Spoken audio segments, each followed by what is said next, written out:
What is the status of your relationship today, Kim? We are not together. Not together? No. Done, over with?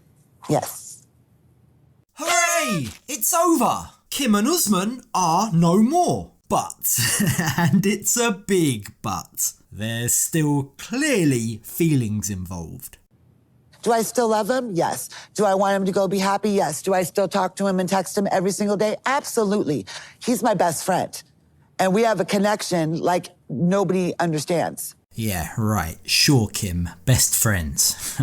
That's gonna end well. So let's rewind back to the start of this episode. This is part 3 of the tell-all, and having seen what happened on the first day of filming, Kim is nervous. Tomorrow's gonna be really, really rough for me. It's gonna be, I want people to see Usman for who he is, you know what I mean? So who is the real Usman that she wants us all to see? Well, crucially, in her mind at least, there's a distinction between the persona and the person. I know Usman. Soulja Boy is another persona of him. I know Soulja Boy, but I love Usman.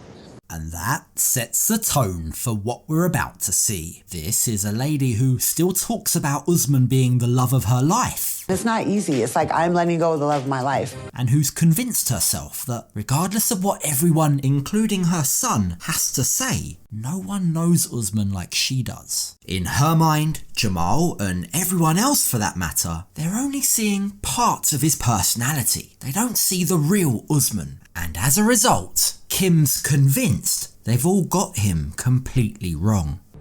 I hope everyone sees him for what he is. You know what I'm saying? Selfish, narcissistic. He loved her for reasons of what she could do for him. He used her to stay relevant, you know? Do you guys agree? Yes, we agree 100. I am so much agree with him. Would you call him a scammer? I can call him a scammer, yeah. So while everyone else makes their thoughts and feelings about Usman very clear, what's worrying is just how quickly and effortlessly Kim is able to just dismiss them all. Everyone else is wrong. Only she knows how they really are. I feel like y'all don't know Usman.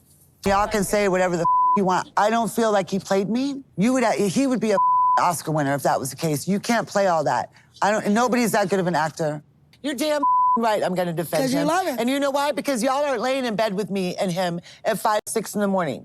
The truth is, for as long as she continues to defend Usman, for as long as she refuses to see what everyone else sees, she'll carry on being trapped in his spell. Jamal desperately tries to make his mum see sense, but it's a lost cause. Kim just continues to take Usman's side, even over her own son. When I was here last year, I had said that Usman was probably going to hurt her and I was going to have to pick up the pieces. And here we are now, and I'm doing exactly what he said I wouldn't have to do.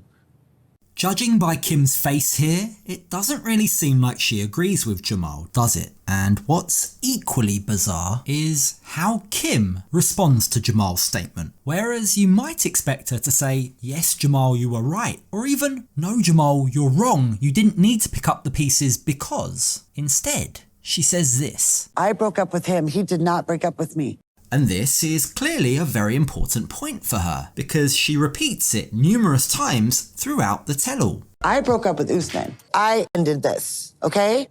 This adamant stance that she's the one that ended the relationship is Kim's way of trying to show everyone that she actually had power. How could I have been a victim? How could I have been scammed if I had the power to end it, is what she's thinking to herself. But the problem is, regardless of the story she tells herself, her recollection is wrong. She wasn't the one that ended things, was she? She may have initially taken her ring off and given it back to Usman, but she then came back to make up. She apologized. She didn't want the relationship to end. I don't want to end it with you. I don't want to not marry you. It was Usman who said, no, we're not going to make up. Let's go our separate ways. Kim conveniently seems to have forgotten this. And while it's clear that Usman doesn't agree with Kim, he also doesn't want to rock the boat. He could do with Kim on his side, especially considering that the rest of the studio don't like him. I love you so much, but I need to go and make myself happy first. Usman, you're making it sound like you were the one who broke off the engagement. His hesitation, his smirk, even the evasive answer he gives all indicate he doesn't quite agree with Kim. She took off the ring and kept it. As for Jamal, well, he has his own theory. He believes Usman engineered the situation to make Kim look like the bad one. She wants to believe it was her that ended it. If anything, he guilted her into breaking up. Jamal's view is that Usman made Kim jump through hoop after hoop, hoping that at some point she'd just give up. Now, while most of the cast agree with Jamal's theory, Kim and Usman disagree. For them, the biggest reason as to why they broke up is to do with children. If you could pinpoint one thing, Usman, that led you two to break off the engagement, what would it be? Number one is to get child. And I cannot get child from her.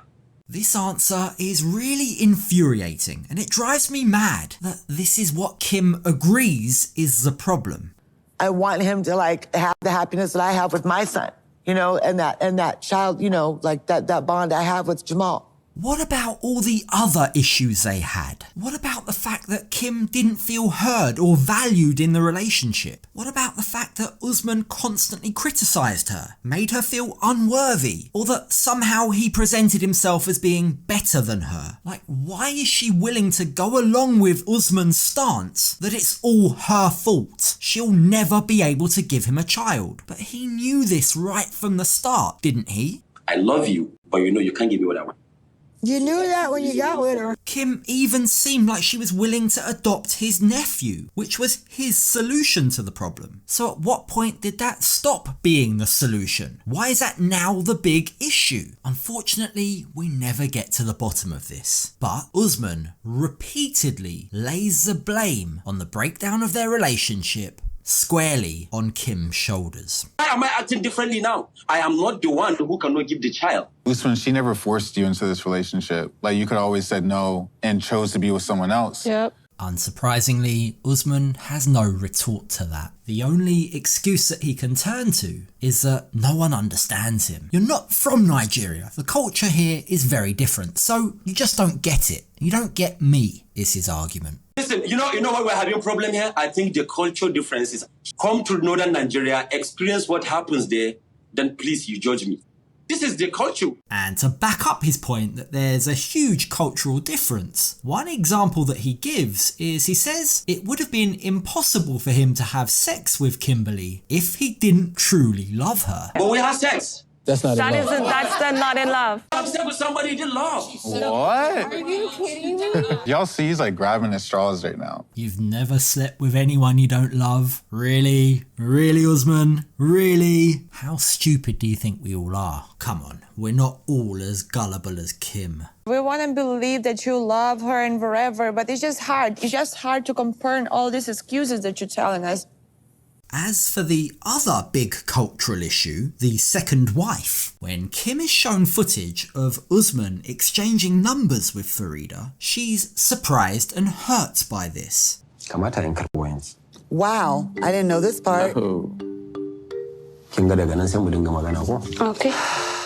But it's Usman's I don't give a f attitude afterwards that shows us how much power he still holds over Kim. I didn't know you got her phone number though. Kimberly, if I get her number, I can talk to her if I want. I don't care.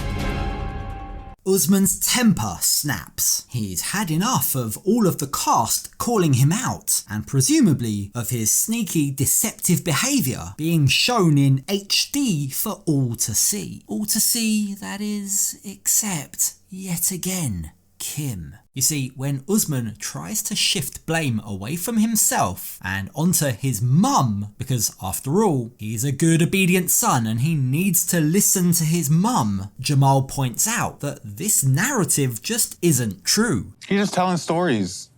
And I hope no one here is really like... You are telling believing it. stories too. I can't help but feel that when Jamal says, I hope no one's believing this, he's directing that mostly at his mum. But sadly, Kim does believe Usman's stories. You see, even though she says she's not okay with how Usman treated her, I just felt like so dismissed. And I'm not going to feel that way anymore. It still feels like she's clinging onto the hope that she knows the real Usman and that maybe their relationship can be rekindled. Kimberly, any chance of rekindling this at all? No. No, she says. But then, within seconds, she's back under Usman's spell and her true feelings become clear. I love him, and I'll always support him. I always support his music. I'll always be super fan. And, you know, and if we'll see what happens later on. Anyone believe her? Because I don't. The truth is, you just don't say we'll see what will happen if you truly, deep down, believe that the relationship is over. Kim seems to be holding on to the hope that they might somehow work out, or in other words, Usman might click his fingers and she'll go running back. I wish this didn't have to happen. I wish he didn't feel this way. Even Sean is hinting that we'll be seeing them again on our screens sooner rather than later. Kim and Usman, thank you so much for opening up to us today. Since you're leaving the door open for your friendship to continue, we look forward to seeing what happens. I hope we don't see them back together on our screens. But until she cuts off contact, stops defending him, and starts to see him the way everyone else sees him, I don't hold much hope. Do you? When you guys say, like, he doesn't really love me, that really hurts me. Wasn't in love with you. Well, I think he was. No. And that's my opinion. Okay, well, that's fine.